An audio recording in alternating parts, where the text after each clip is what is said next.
Alright guys, what is up? So as you can see, we're basically halfway through the event. I don't really think I'll be going any further with the event because as you can see, we don't get free gems anymore. They start giving out the legacy pack tickets once you get to that 10k medals owned for the event. So the neutral rare festival has been interesting. A wide variety of decks overall.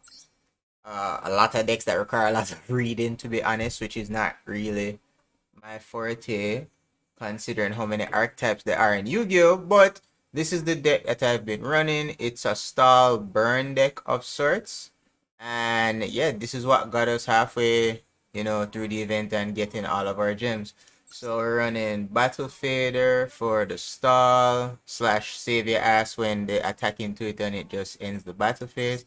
Running Aroma Jar, get that life point game up, and also this card cannot be destroyed by battle. Same thing with Spirit Reaper, card cannot be destroyed by battle. Stealth Bird for the effect damage, because this is a stall burn deck, so we have to actually burn them. Marshmallow, more effect damage right there for you to do as well as not being able to be destroyed by battle. We also have construction train signal.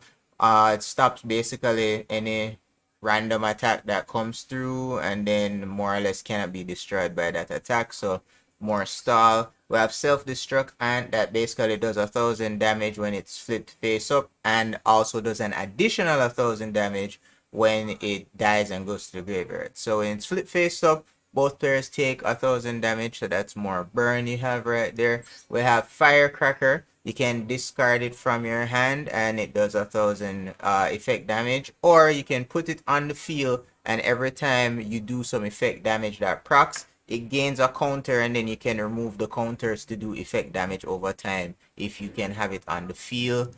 We have Michion the Time Lord.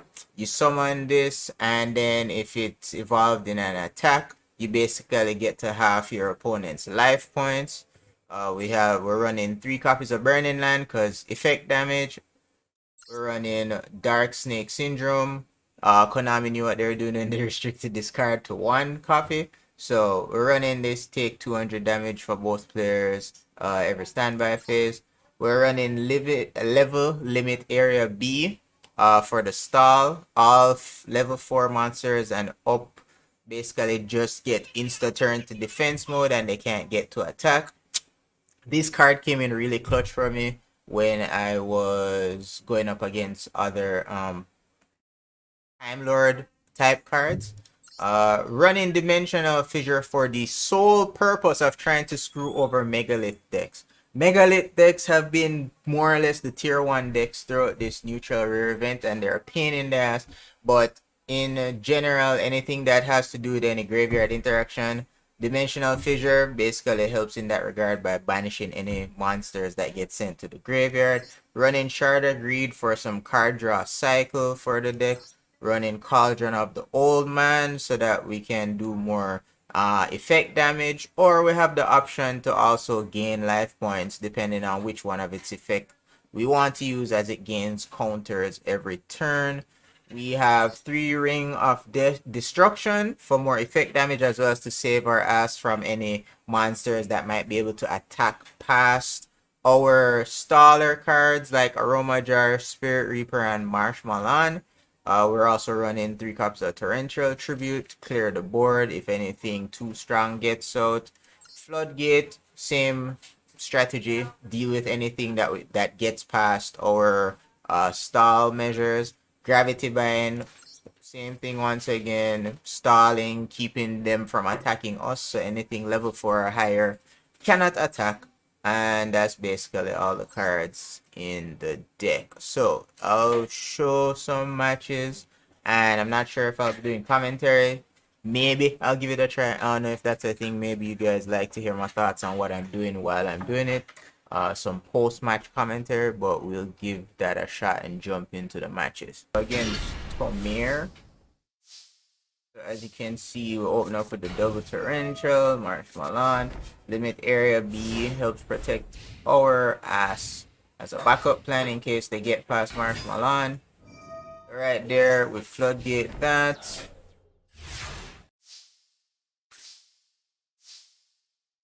Cauldron off the old man so that we can start stacking up that effect damage.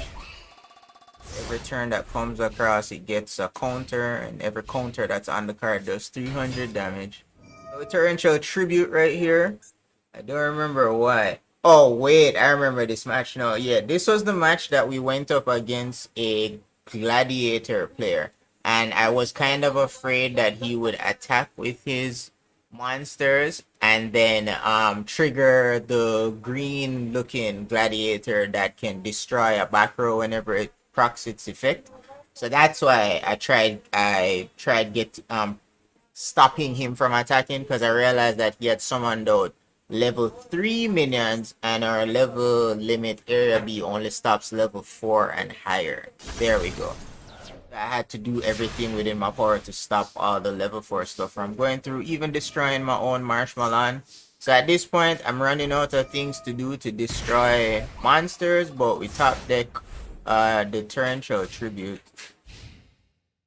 So we have a backup plan. So there you go. See, level 4 gets turned to defense. So now we're just chilling on easy street for the most part, trying to not basically end up running into any problems. We top deck another cauldron, so now the burn engine is going strong, and we are basically just stacking as much effect damage as possible.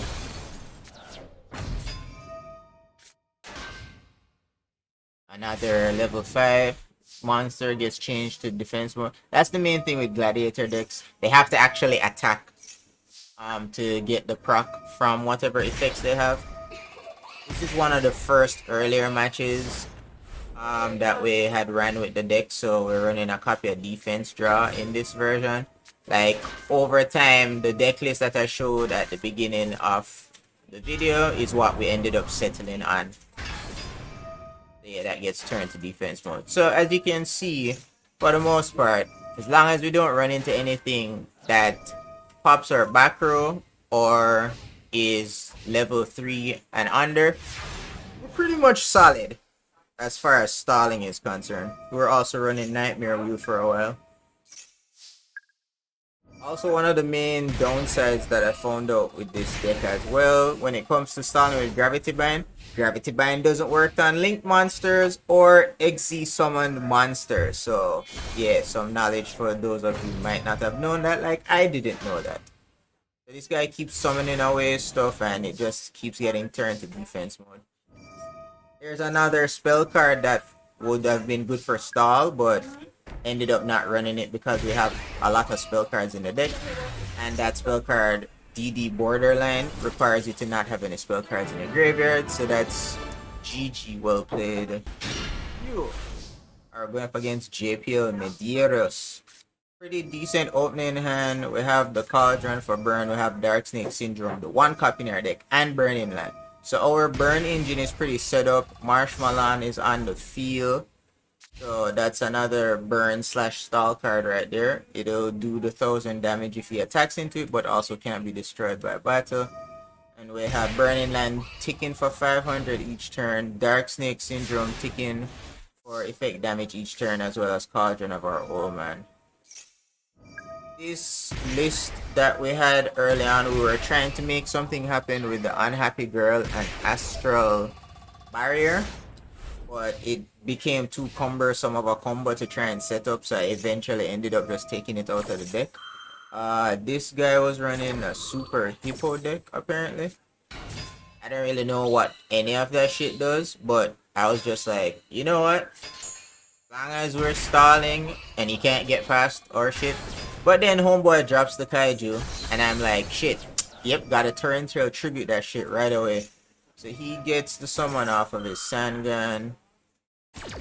At this point, we're kind of screwed because we don't have anything to stall right now. We only have effect damage stuff on board. So we're kind of not in the best of places right now. So, top deck, what do you got for us? Battle Fader.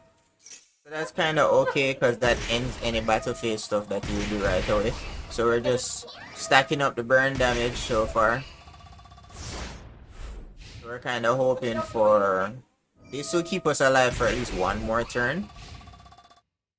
It looks like he didn't really get anything out because he can't attack into us, and we didn't put anything on board for him to attack into. That's the important part, because we saw him top deck a Time Lord at one point, but we didn't have anything to put down anyways. So the effect damage is just piling up at this point. Yep, 0 damage, doesn't do anything, my guy. I didn't even bother throwing out the Battle Fader because I was like, yeah, it's 0 damage. What's he gonna do? Tickle me? So now we finally get something we can potentially stall with. We have the level limit area B, but you know, all that effect damage piles up over time, so we win. GG's. Alright, so this was one of the kind of brick opening hands to a certain degree. We drew no monsters to start with, but we had double gravity band and torrential to deal with the board, so it wasn't too bad. But how do we top deck double copies of stuff like that? Amazes me. So now we have the gravity band, the torrential. We have the defense draw to hopefully cycle. This is Dragon Maid. Yeah, we're going up against Dragon Maid in this one.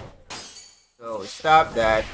And I realized after a while that defense draw only stops one attack, so ended up not using it. So there we popped our back row, got rid of our torrential tribute, so now we're only running with gravity bind on the board. I forgot, what did he pop it with?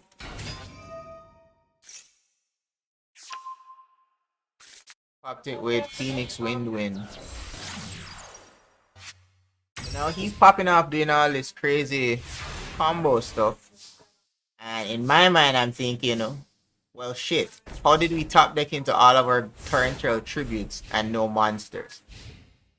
But having something is better than nothing, so we can at least stop one attack with defense draw, and we can torrential tribute anything big that comes out. So here I gravity bind, knowing full well that I can't really stop any of these, but at least I'm hoping maybe it baits him into trying to remove this instead of something else. So we get him to summon something and we torrential tribute, but this effect of this trap card returns his Dragon Maid to his hand, so it is what it is.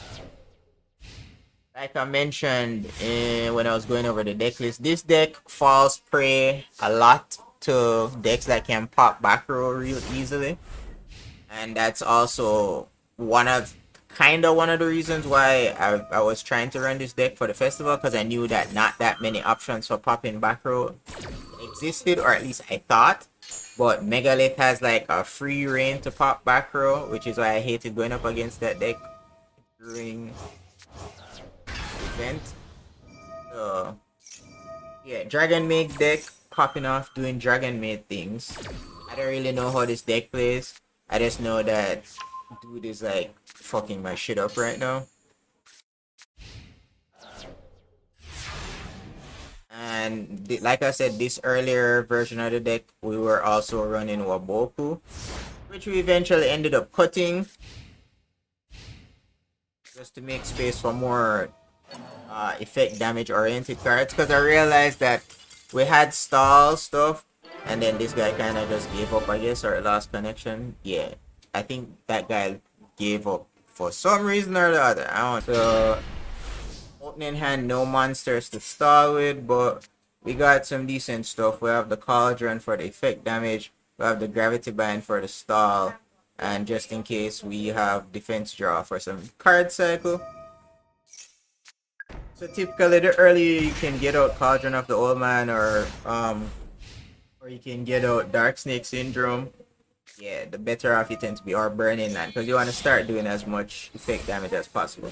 We're going up against, what was this, a Magic Scepter deck. So we saw that come out. I don't know what the fuck this deck does either, so we're just like, oh, big monster, Floodgate. So yeah, defense draw comes in handy there. We finally top deck a monster, so now we can set up a monster and Gravity Bind. Getting away with that effect damage. Yeah, these combo centric oriented decks with all this card text, whole lot of reading, my guy. I can't do it. This is why I like decks like this or stall decks in general, because it's like I don't need to know what your deck does per se. I just need to know that it can't get through my shit. So as long as you can't get through my shit, then we're Gucci. But then I start realizing that homeboy has equipped stuff that can pop back row. So now I'm kind of sweating, because I'm like, well, damn, how do I deal with this? So at best, I'm hoping, all right, maybe he clogs up his back row and then he can't play any cards like Mystical Space Typhoon or anything to get rid of my back row. But he got rid of our Cauldron of the Old Man, so now we're kind of just here waiting for more effect damage cards. So that's 1,000. At this point, because I know that one of his cards does some effect damage, one of his cards does some back row popping equip shit, I'm very hesitant to put down this Waboku. My only thing about running Waboku initially, yeah, so then we saw him summon this.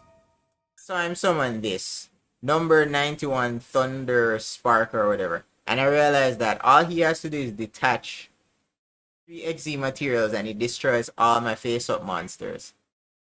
And I'm like, bruh, can you not? And I was like, what can I even do at this point? Because Gravity Bind doesn't stop at XZ's monster. So how do we deal with this? So he goes ahead, pops it. Over our monsters. Thankfully we had this nice little construction train card, so that helped stop that attack. But that only was gonna stop one, more or less one attack, right? Still have to worry about him popping off and doing all this extra combo oriented stuff that's going on his side.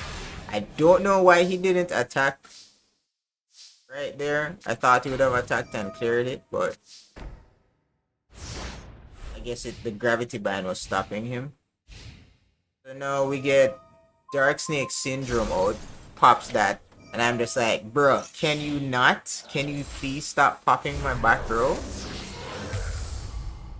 Someone's out this big ass monster.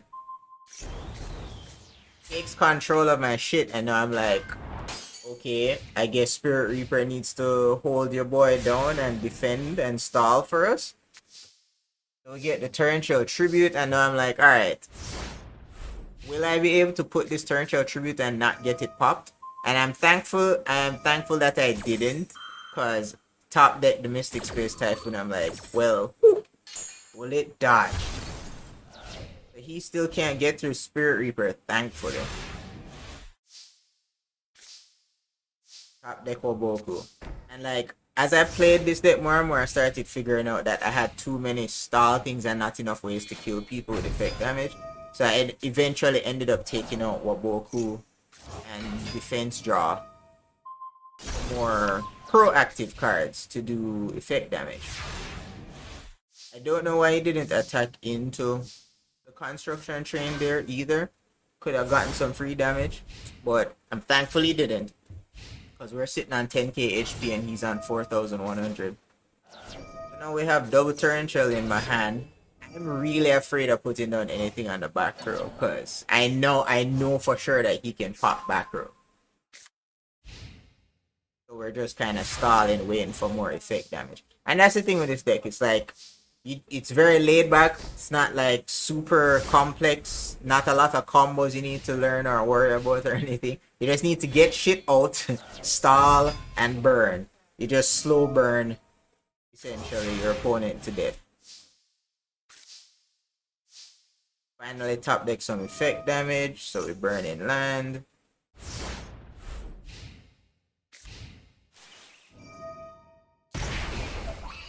So now we just hope that either prioritizing something else so that we can continue doing burn damage, or that he doesn't get the attachment. But then here we see the Thunder Dragon come out again and I'm like, nope, not doing it. Immediately Torrential Tribute that shit because we know he's going to use the effect to destroy all our face-up monsters anyways, so we might as well destroy his as well.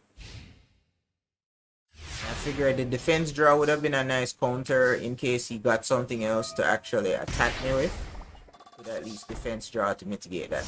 I put down the Torrential Tribute again just in case he gets something to deal with our back row. We can at least Torrential Tribute it. Because I figure I already have a defense draw on board.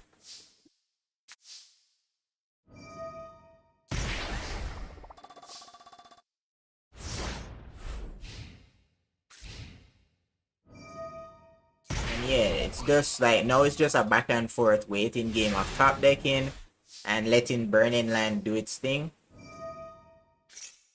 So I burned the Waboku here because I want to make space for the Cauldron of the Old Man because I realized, alright, 500 damage per turn is nice and all, but if we can kill him faster, yeah, let's just drop the Cauldron of the Old Man and try and do as much effect damage as we can. Plus it gives him multiple targets to try and get rid of if he has to pop anything on the back row. Gets out his level 4.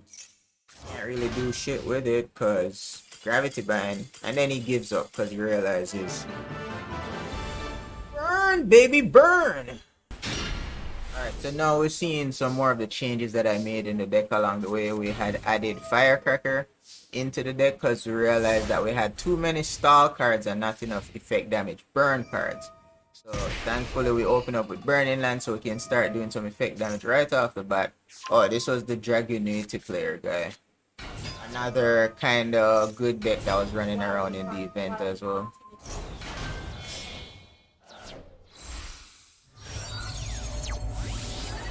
So here he had Synchro summoned into this thing.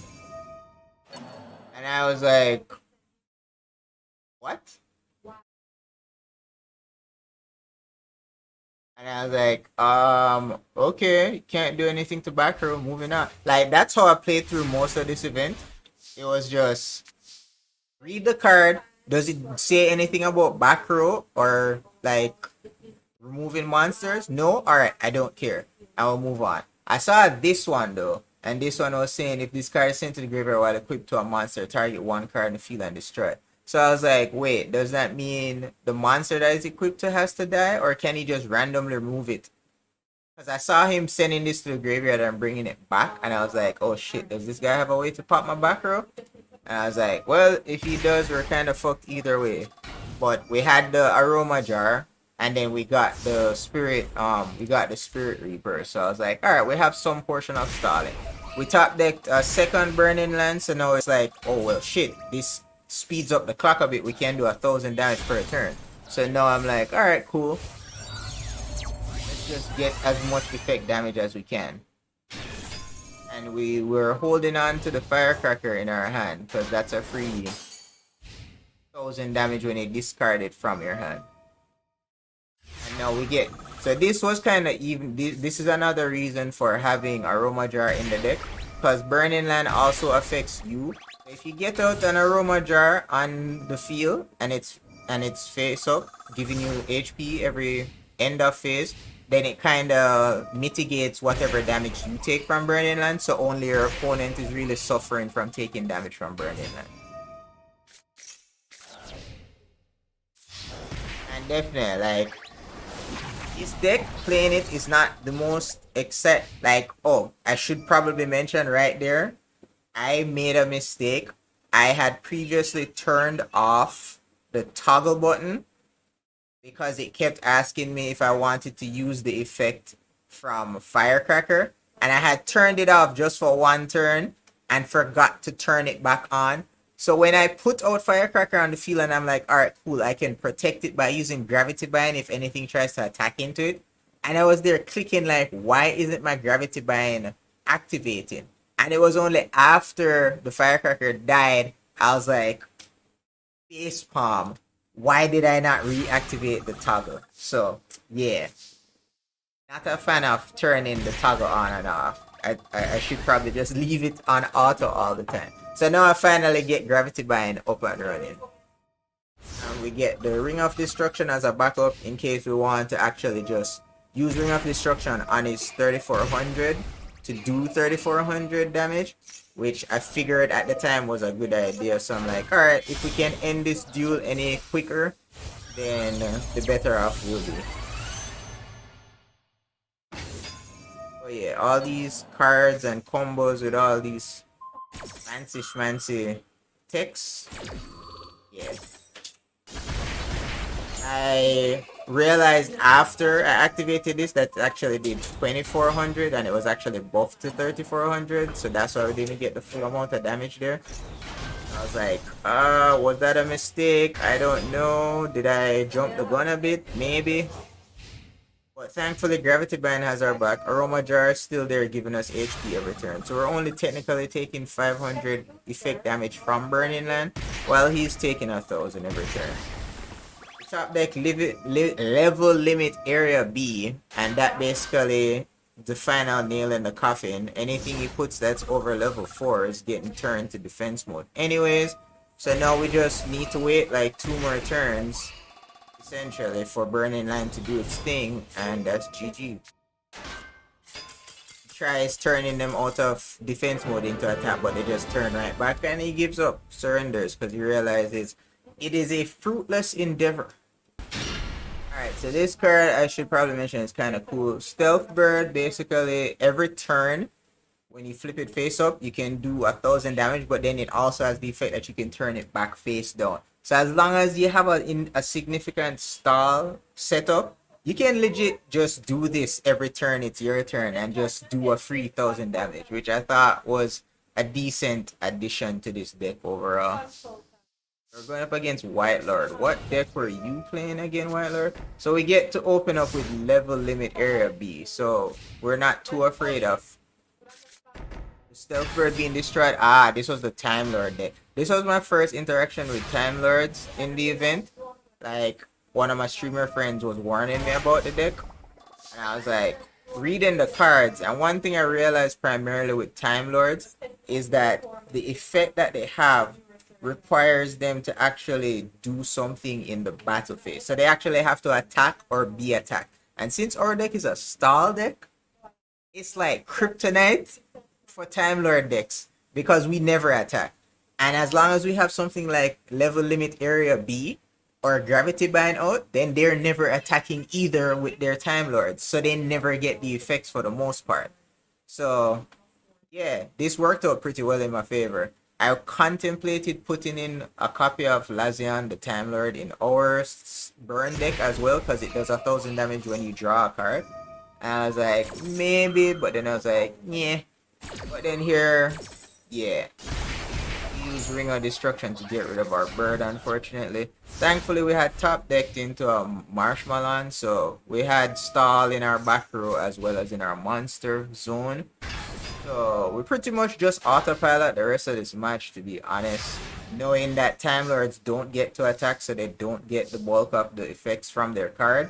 This was pretty much an easy dub for us. We just had to sit and wait and watch the time pass by, ironically enough, against a Time Lord deck. Here he gets rid of our Marshmallow with the goddamn Kaiju, but like I said, we're not attacking. And we have level limit area B, so our Kaiju gets turned to defense mode anyways.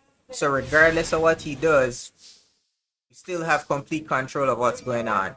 Top deck into another Burning Land for even more effect damage, so now we're getting to do 1000 damage per turn.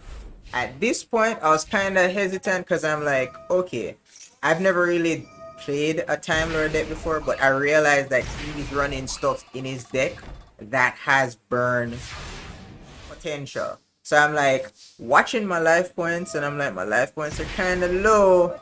I don't know how I feel about this because we're kind of at the same HP and we're taking 1000 effect damage every turn from Burning Land back and forth, back and forth.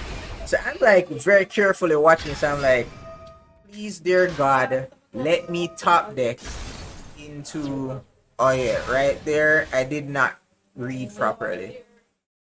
And I thought that technically, because Torrential Tribute clears the entire field, it wasn't targeting the specific card. I thought it would destroy it because I was like, shit, he got out the Lazion, so now I'm going to take 1000 damage when I draw my card. So So I was like, I need to get rid of this. So I popped my torrential tribute, but then as you can see, the shit is still on board. So I'm like, damn it, he's got me. Cause no, no, the turns have tabled, and now I'm the one that's at the lower life point capacity after taking the burning land damage. So thankfully we top deck into Firecracker, and I'm like, alright, I can hold on to this Firecracker and then use it to even back the playing field. Because we can discard our Firecracker to do 1,000 damage. So it'll effectively negate or even back out what he did to us with his lazy on Time Lord. So I'm kind of just... This match was a real nail biter for me. Going back and forth watching our HP go down. And I was like, yes, alright, we got Cauldron of the Old Man. That is perfect. Anything that we can get that does damage to him on his side. So I just toss the Firecracker and I throw down the Cauldron, and I'm like, ha! Gotcha, bitch.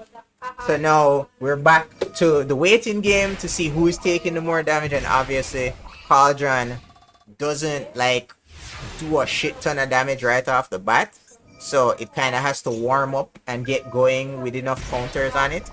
So I'm like, hopefully this evens out. So I'm like, yes, alright. Cauldron did just enough to get us the 600 damage at the end there to get the dub. So I was like, wow, that was a really close match. That one kind of came down to the wire. That's basically the deck. So hopefully you guys enjoyed. Give it a try. You know, there's a couple of days left on the event. So until next time, yep.